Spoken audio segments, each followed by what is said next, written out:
nous avions pris depuis quelques années l'engagement de tenir en vie cette lutte des femmes en Iran, en Afghanistan. Alors c'est vrai que l'Iran ces derniers temps est arrivé sur la scène de l'actualité pour d'autres raisons, mais nous n'oublions pas que ce sont des centaines de victimes de cette monarchie qui sont aujourd'hui à dénombrer et que le moins que nous puissions faire, c'est d'en parler et d'en parler sans arrêt. Le prix international de la laïcité n'est pas allé bien loin pour chercher sa lauréate. On parle, les plus audacieux, de califat belge. Ceux d'entre vous qui avaient traversé Bruxelles peuvent effectivement se poser la question de savoir mais qu'est-ce qui s'est passé dans ce pays ?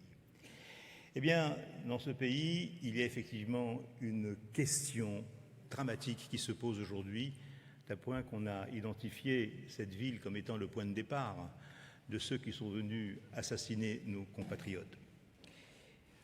Fadila Maroufi, qui est la lauréate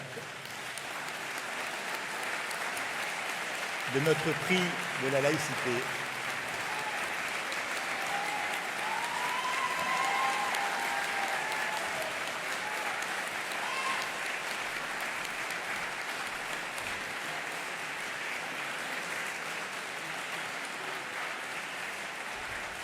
Fadila est indéniablement l'une des militantes laïques de terrain les plus courageuses et pugnaces que nous comptions, bien sûr en France, mais aussi et surtout en Belgique, là où le combat est beaucoup plus difficile. Le fait que Fadila défende des principes républicains et mène la lutte contre l'obscurantisme sur le territoire belge n'est pas anodin, j'ai énoncé quelques raisons. Elle fait partie de la poignée de combattants universalistes et laïques qui agit au cœur d'une nation considérée aujourd'hui même comme étant le creuset et la plaque tournante des mouvances islamistes des frères musulmans. Fadila a connu très jeune ce contexte puisqu'elle a vécu, elle est née dans une famille où la montée de l'islamisme était prégnante. Et elle a fait face à la pression et au carcan religieux et idéologique avec une idée tenace qui ne la lâcha pas. Nous sommes heureux de lui remettre aujourd'hui ce prix international de la laïcité.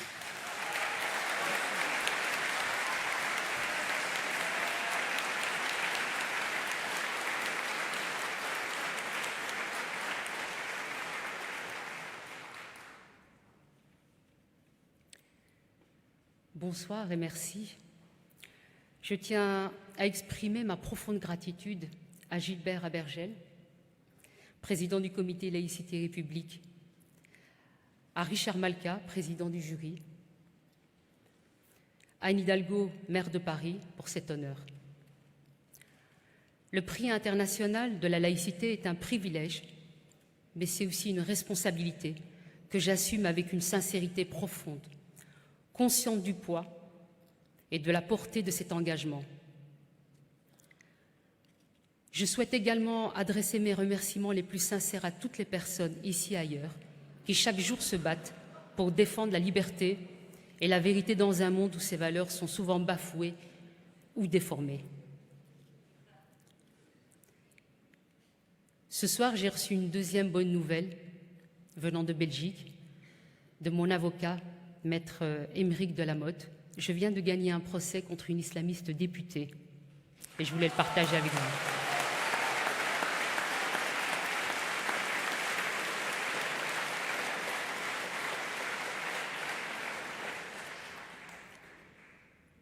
Cette récompense, je la considère avant tout comme un hommage à ceux qui ont souffert, à ceux qui ont été arrachés à la vie dans des actes de barbarie inqualifiables, victimes d'une idéologie totalitaire et inhumaine qui partout cherche à s'immiscer dans nos sociétés. À travers cette distinction, je veux rendre hommage à leur courage, à leur humanité, à leur combat inachevé et à ceux qui, dans leur quotidien, continuent de faire vivre ces valeurs universelles, malgré les menaces et les pressions. Les islamistes ont assassiné des enseignants, des policiers, des enfants, des dessinateurs, des chanteurs, des juifs, des civils au Bataclan, des gens qui aimaient la vie et voulaient le partager. Ces personnes avaient des noms. Jonathan Sandler, Samuel Paty, Dominique Bernard, Sarah Halimi, Mireille Knoll, Inal Halimi, Myriam et Arié Sandler, 5 et 8 ans, Lounez Matoub, Cheb Hasni, Tinius, Wolinski, Cabu, Charb, Arnaud Beltram, Lola, Philippine, Thomas et bien d'autres. Dans notre société, certains tentent d'effacer leur mémoire, de les reléguer à de simples faits divers. Mais il est de notre devoir de garder vivants ces souvenirs, de témoigner pour eux et de refuser le silence et l'oubli. Leur souffrance nous rappelle l'ampleur des dégâts humains, physiques et psychologiques que laisse cette idéologie destructrice, bien au-delà de la violence immédiate. Aoud Arieh l'a compris et l'a vécu. Elle incarne aujourd'hui le vrai courage, celui des femmes et des hommes iraniens qui, depuis la mort de Mahsa Amini, le 16 septembre 2022, défient les islamistes avec détermination. À cela s'ajoutent ceux qui ont survécu, mais dont l'existence a été ravagée par le traumatisme jusqu'à les emporter finalement. Je pense ici à Simon Fieschi, gravement blessé lors de l'attentat contre Charlie Hebdo en 2015, ou encore à Shirel Golan, rescapé de l'attentat du 7 octobre 2023 au Festival Nova en Israël, qui a mis en lumière la brutalité du fondamentalisme islamique.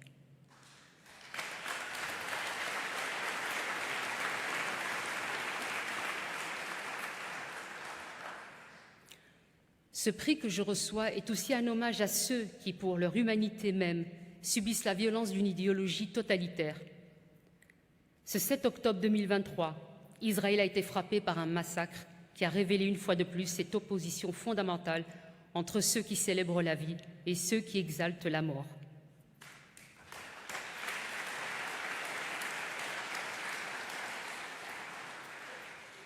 Les jeunes qui dansaient pour la paix lors du festival Nova, les habitants des kibboutz proches de Gaza, ces hommes et ces femmes croyaient encore en un monde où l'autre peut être perçu comme semblable, où l'on peut vivre ensemble malgré nos différences.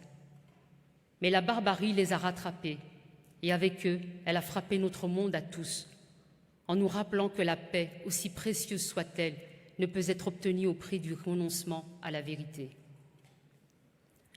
Ce 7 octobre a aussi mis en lumière les faux amis de la paix, ceux qui prônent le vivre ensemble tout en diffusant insidieusement des discours d'antisémitisme et de haine dans nos institutions, dans nos universités et jusque dans nos médias.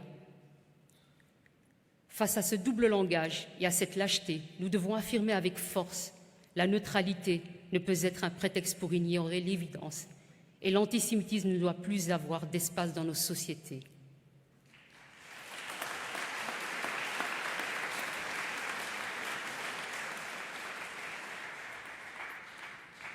Israël, tout comme l'Iran, l'Afghanistan et tant d'autres pays touchés par ce fléau, est en première ligne de cette lutte pour un monde sans islamisme. Et en tant qu'Européens, nous ne pouvons pas détourner le regard. Notre devoir est d'agir en soutenant la sécurité de tous nos citoyens, juifs et autres, menacés par ces idéologies. En limitant la présence d'activistes islamistes dans nos universités et en fermant la porte à ceux qui instrumentalisent les valeurs mêmes de notre démocratie pour prôner la haine. Nos gouvernements doivent protéger nos jeunes et garantir la sécurité de tous les citoyens en luttant activement contre l'antisémitisme et en coupant les financements aux organisations affiliées à des mouvements extrémistes.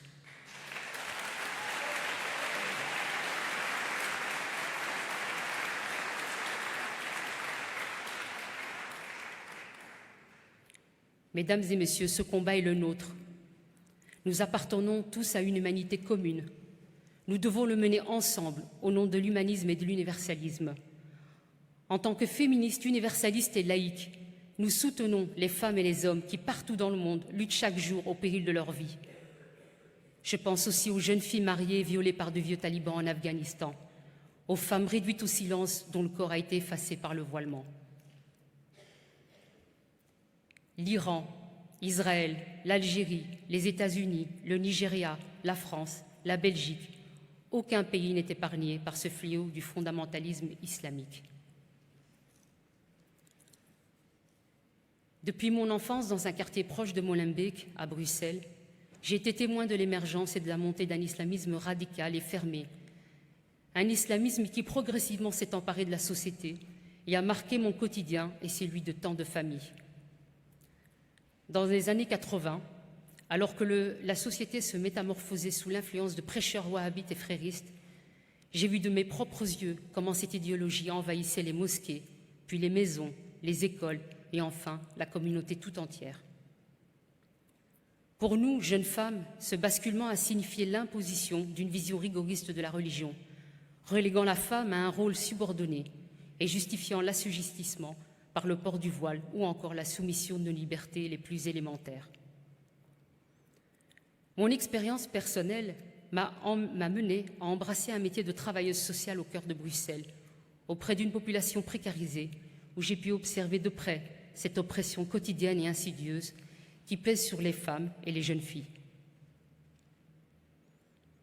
Pendant 20 ans, j'ai assisté impuissante à la prolifération des voiles parmi les adolescentes et au départ de jeunes pour la Syrie, là où se perpétue une violence destructrice. C'est ce parcours de vie qui me permet aujourd'hui de témoigner avec clarté et honnêteté de la réalité du fondamentalisme islamiste, d'apporter une parole libre et ancrée dans le réel face à une idéologie qui vise à fragmenter notre société. Aujourd'hui, je suis venue de Bruxelles en train. Il faut 1h25 pour rejoindre Paris. Bruxelles, capitale du plat pays qui est le mien, est devenue depuis des décennies un repère pour les terroristes. Vous voulez connaître l'avenir de la France? Venez observer l'évolution de la Belgique, et particulièrement de Bruxelles. Après que des partis coucous ont joué le rôle d'incubateur, nous avons désormais un parti islamiste qui a atteint 14,8% des voix ce 13 octobre 2024. Mais ne vous y trompez pas, quels que soient les partis, de gauche ou de droite, les islamistes y ont planté les graines, leurs graines. Ne vous fiez pas seulement au discours, mais examinez aussi les actes. La France est liée à Bruxelles par les institutions européennes. Les islamistes l'ont compris et propagent leur idéologie à travers les frontières. Soyez vigilants et présents à Bruxelles. Osons le dire, mesdames et messieurs, nous avons un ennemi qui nous a déclaré la guerre. Que nous le voulions ou non, cette guerre est là. La question est maintenant de savoir quelle réponse nous allons donner à cette déclaration. Pour sauver un futur de paix, nous devons être prêts à combattre. Les Iraniens et les Israéliens, hommes et femmes, luttent pour la paix, pour un monde sans fascisme islamique. Comme le disait notre ami Alexandre Rifaï, français d'origine syrienne, lors d'une conférence au Café Laïque, Paris, « S'il vous plaît, ne soyez pas naïfs, ils veulent votre mort. S'il vous plaît, ne soyez pas naïfs, ils veulent votre mort. S'il vous plaît, ne soyez pas naïfs, ils veulent votre mort. » Après ce constat sombre, permettez-moi de présenter quelques propositions porteuses d'espoir. Des féministes françaises, les seules véritables féministes dignes de ce nom, dont certaines sont parmi nous aujourd'hui, ont appelé à inscrire dans la loi l'interdiction du port du voile pour les mineurs sur le sol français. Je m'associe à cette demande pour la France comme pour la Belgique. Et j'appelle les sénateurs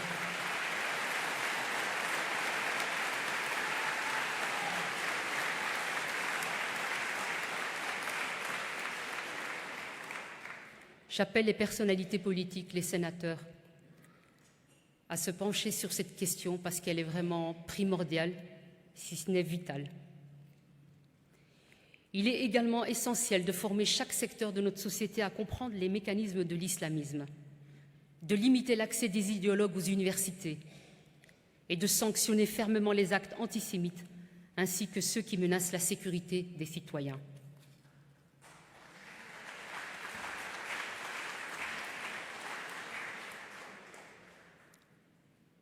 Mesdames et messieurs, regardez autour de vous aujourd'hui, ici, dans cette salle. Nous sommes ici pour célébrer et défendre ce qui nous est cher, la laïcité et la liberté. Face à l'adversité, des hommes et des femmes refusent de baisser les bras.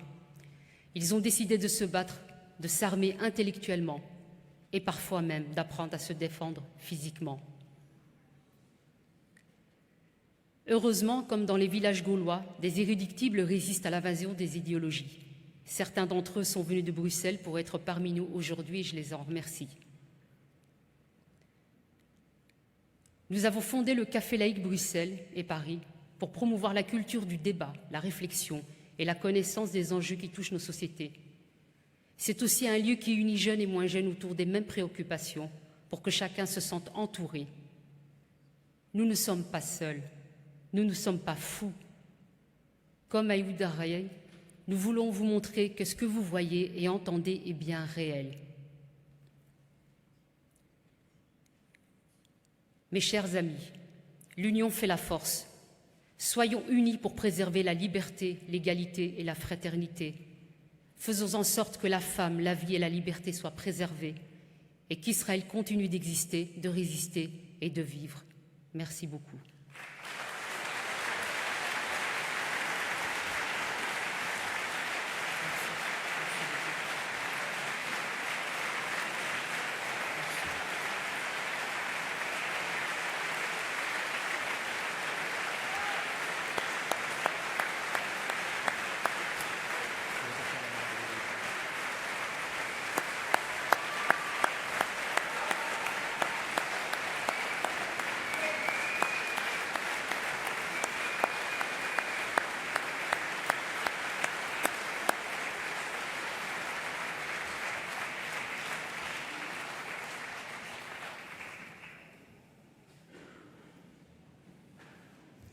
Ce ne sont pas que des mots. Fadila s'engage quotidiennement, notamment avec son institution, le Café laïque de Bruxelles, qui a, vous en avez sans doute entendu parler, été envahi il y a quelque temps par des énergumènes qui protestaient contre la venue de Caroline Eliachev et de Céline Masson.